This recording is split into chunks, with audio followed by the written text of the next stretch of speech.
you are going to hear a story. Maybe it's a story you've heard before, you're familiar with, or maybe it's a story that you'll hear for the first time. But it's the story of Ruth. Now, there's two interesting things about the book of Ruth in our Bibles. The first is that it's a short book. It's only 4 chapters long, which in the Old Testament is saying something. When books normally push 50 and 60 chapters, this one is little, and it's tucked away right there in the Old Testament between Judges and First Samuel. Bad news when you're forgetting already what the book is. That's the first thing. It's short, it's little. And then the second thing that is very interesting is that it's a book about a woman. And now that is uncommon in the Old Testament because women didn't have many rights. In fact, at times it was dangerous to be a woman so long ago. But the editors of the Old Testament, they kept this book. Even though it was short, even though it was about a woman, because it said something important. Something that they wanted other people to know and learn. And so today, we're going to go through the story of Ruth. And when we get to the end, I'm going to ask you, what do you think the book of Ruth teaches us? What are you supposed to learn from this short story tucked away in the Old Testament? Here's how the story begins. This is the setting of the book of Ruth. It says this: in the days when the judges ruled, there was a famine in the land. And a certain man of Bethlehem in Judah went to live in the country of Moab, he and his wife and his 2 sons. We learn a great deal about the setting of the story from this very first verse. The first is that this story takes place in the time of the Judges. You can read about this time period from the book of Judges that comes right before the book of Ruth. If you know anything about this time of the scriptures, it is a dangerous time to be alive. It's a chaotic time to be alive. In fact, there's a familiar refrain that the book of Judges has, and it says it several times. Let's get on the screen for you. Here's what it says in Judges 21-25. It says, in those days, Israel had no king. All the people did whatever seemed right in their own eyes. What would it be like to live in that sort of society? When there's no overarching government authority, everybody just does what they believe is right. They do what they see fit in their own eyes. Well, it would be chaotic. It would be violent. It would be dangerous. And if you read the book of Judges, that's exactly what you find. Well, the story of Ruth is set during this time period. And the second thing is this: there is a famine in the land. Famine means no food. You know in the Old Testament that you cannot just go to a supermarket to buy food. No, you need to either trade for food or grow your own crops. And so if there is no rain, then there is no crops. And if there's no crops, there is no food. You can only survive so long in a land of famine before you have to move and find a place where it is raining. Find a place where there is food. This is the setting that our story begins. And we see our family in the beginning going to find a place where the famine is going to let up. Here is verse 2. The name of the man was Elimelech, and the name of his wife was Naomi, and the name of his 2 sons were Mahlon and Chilion. If I ever have another boy, I'm going to name him Chilion. Good name. They were Pathrites from Bethlehem in Judah, and they went into the country of Moab and remained there. They are on the move. They're going from the land of Judah, which is where Israel is, to a neighboring country, the country of Moab, a country where they hear there's rain. And when there's rain, there's food. But unfortunately, tragedy strikes very early in our family's story. It says this in verse 3. But Elimelech, the husband of Naomi, died, and she was left with her 2 sons. Now these took Moabite wives. Pause there a second. This is significant for reasons we'll get to in a little bit. But remember, this family is from Israel. That's where they're from, and they've had to go to another country from Moab. In this time period, everybody is very tribal. That's how you understood one another. Are you from my tribe? Are you from that tribe? My country or this country? And every tribe, every country, pretty much had their own gods. The You had regional gods, and you had your own customs, your own norms. And so when they traveled to another country, it was different than just moving. No, you're in a very different world. Well, the sons, they decide to get married while they're there, and they marry Moabite wives, which the editors of the Old Testament are putting that in there to make sure we recognize they're not Israelite wives. They're not from Israel, which may not be significant to us, but it would be very significant to them and the people who first read this. And so we'll come back to that in a minute. But these men took Moabite wives, and the name of the one was Orpah. I always want to say Oprah. That would make the story really kind of fun. But it's not. It's Orpah. And the name of the other, Ruth. And when they lived there about 10 years, both Mahlon and Chilion also died, so that these women were left without her 2 sons and her husband.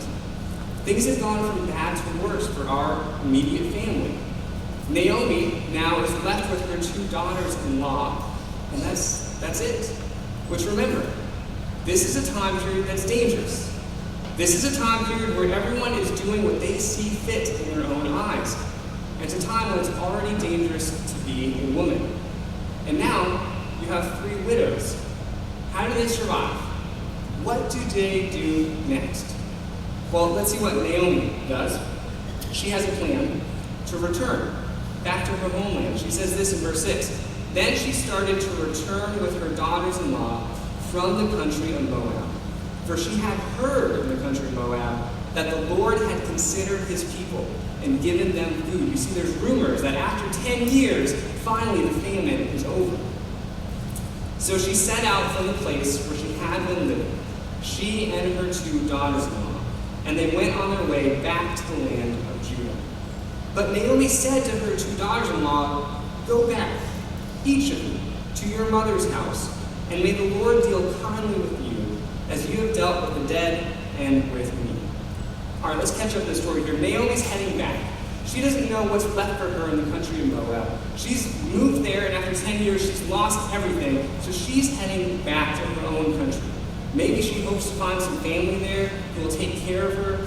Maybe she hopes she can find some work when she gets there. But she looks at her daughters-in-law, and she probably sees in them that they're still young, that they may still be able to go get married and have more of a life. So she says, why don't you stay here, right? But don't come with me.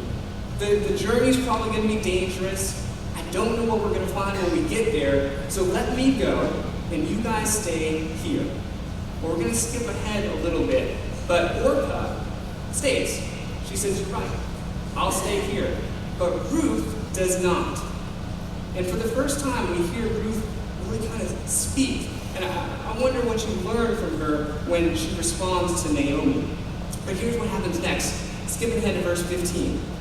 It says, so Naomi said, see, your sister-in-law has gone back to her people and to her gods. Return after your sister-in-law. But Ruth said, do not press me to leave you, or to turn back from following you. No, where you go, I will go. Where you lodge, I will lodge. Your people shall be my people, and your God, my God. When you die, I will die, and there I will be buried. And may the Lord do thus and so to me, and more as well, if even death parts me from you. And when Naomi saw that she was determined, to say the least, to go with her, she said no more to Ruth. What do you think are the reasons Ruth decided to stay? What do you learn about Ruth from this speaking part that she's given in the narrative? I think of 2 things. The first is that Ruth is loyal. She's grown really fond of Naomi. And sure, she sees Naomi and she sees that Naomi's older and probably is going to have a tough time on this journey, and so she wants to go with her. Maybe she wants to protect her, be her advocate. It's safer to travel in groups, right? And so part of what we learn about Ruth is that she is a loyal person. But we also learn this. She has a newfound devotion to God. She says, your people will be my people, and your God will be my God. This is new for her. She grew up in Moab. So we have to think that she probably grew up with the Moabite gods, maybe the household gods that were so common in that area. But after 10 years of being with Naomi, something rubbed off on her.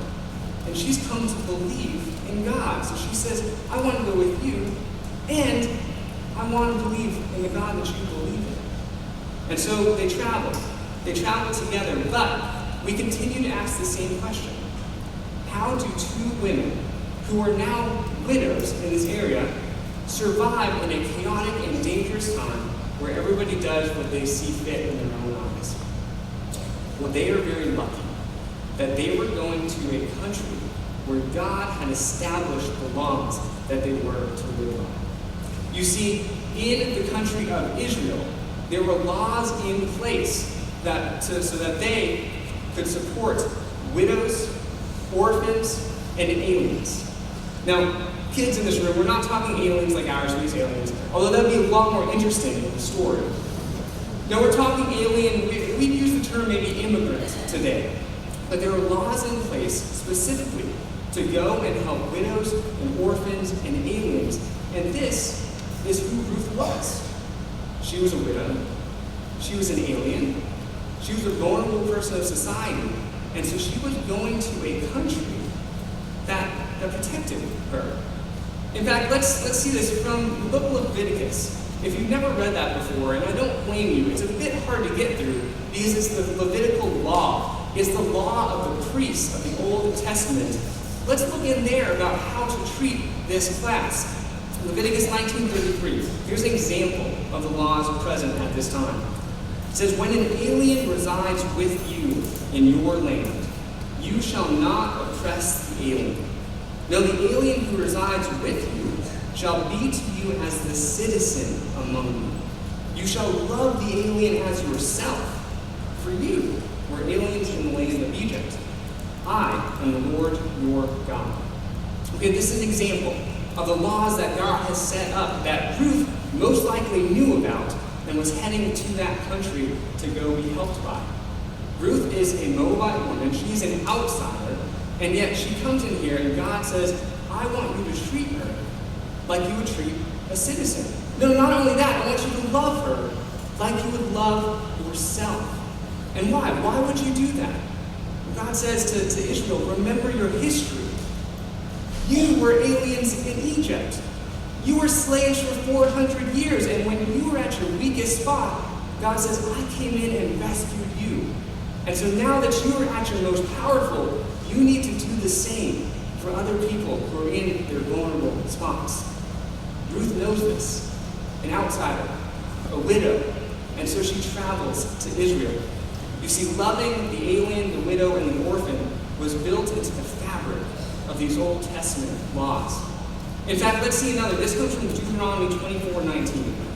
It says, when you reap your harvest in your field, talking to the land over here, right? It's your harvest, your field, and you forget a sheaf in the field, you shall not go back to get it. It shall be left for the alien, the orphan, and the widow, so that the Lord your God may bless you in all of your undertakings. Anybody know what a sheaf is?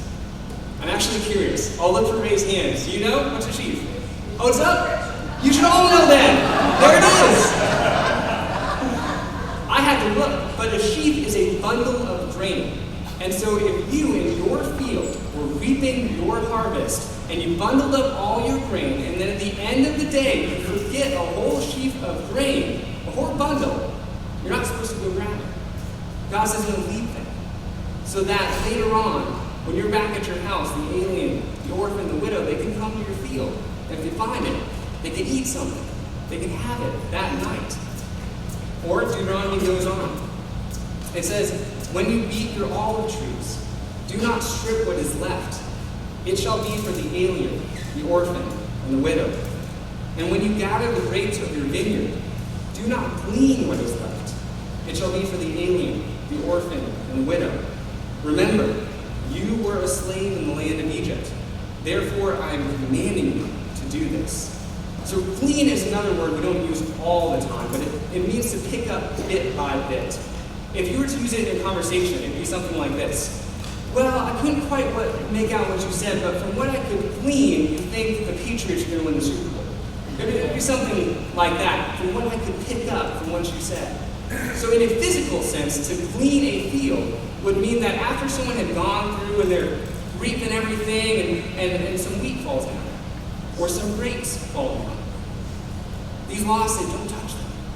Don't touch the things that fall down. Leave it right there so that people later on can follow behind you, the widows, the aliens, the orphan, and they can clean your fields. They can pick up after you. If you're a landowner in biblical times, there are laws set up to support this class, which Ruth and Naomi knew about. In fact, what I love about this sort of story is that we can read the Old Testament laws, and they're very abstract, and they're hard to really get your mind around how it would work. But in the story of Ruth, you have a first-person narrative of someone who is relying on these laws. So let's go back to Ruth, someone who knew about Israel, who knew about these laws, to see how she personally benefits. In chapter 2, verse 1. It says, "Now Naomi had a kinsman," which means a family member, on her husband's side, a prominent rich man of the family of Elimelech, whose name was Boaz. And Ruth, the Moabite, said to Naomi, "Let me go to the field and glean among the ears of grain, behind someone in whose sight I might find favor." And so she said to her, "Go, my daughter." And so she went. She came and gleaned in the field behind the reaper. And as it happened, she came to the part of the field belonging to Boaz, who was of the family of Elimelech. Ruth goes and gleans in the fields. The way that two widows survive in a dangerous and chaotic time, the time of Judges, is by relying on the laws that God set up. She goes and gleans. She goes and feeds herself and feeds Naomi, because that's the type of environment that God created. Now, we see in this story that obviously with the time we have, we can't get to the end of it. And so I encourage you today or this week, make your Bible study going home and reading the book of Ruth. It's 4 chapters long, and we can only do about half of it. But let me skip to the end, because if you read it all, what you find out is that Ruth eventually marries Boaz. And when she does, she marries Boaz, and she has some kids, and she becomes the great-grandmother of King David. Can you believe that? That Ruth, from these humble beginnings, an outsider, a Moabite woman who, through no fault of her own, fell upon some very hard times, came into the country of Israel, found an opportunity, and ends up being the great-grandmother of King David. And not only that, but that means that she's in the same family line as Jesus. Now, you would have to add about 29 greats to her name to get to Jesus. At least when I did the math in the genealogy of Matthew, that's what I came up with. But she is in the same family line of Jesus. That is the story of Ruth, where even from humble beginnings, God can make miracles. And so I wonder, for you, what do you believe the moral of the story is? Why do the people who put together the Old Testament keep this story around? Well, I think there's kind of a lot of reasons. But I would say this: even when they are out of our sight, God has in his vision the alien, the orphan, and the widow. And so for us, for our daily lives, we can go and look for the Ruths in our world. We can go look. They're not in plain sight. It's going to take some effort and energy, but we can go look for the Ruths in the world, the people who have fallen on extremely hard times. And we can go care for them in the same way that God cared for Ruth in this story thousands of years ago. Let's pray.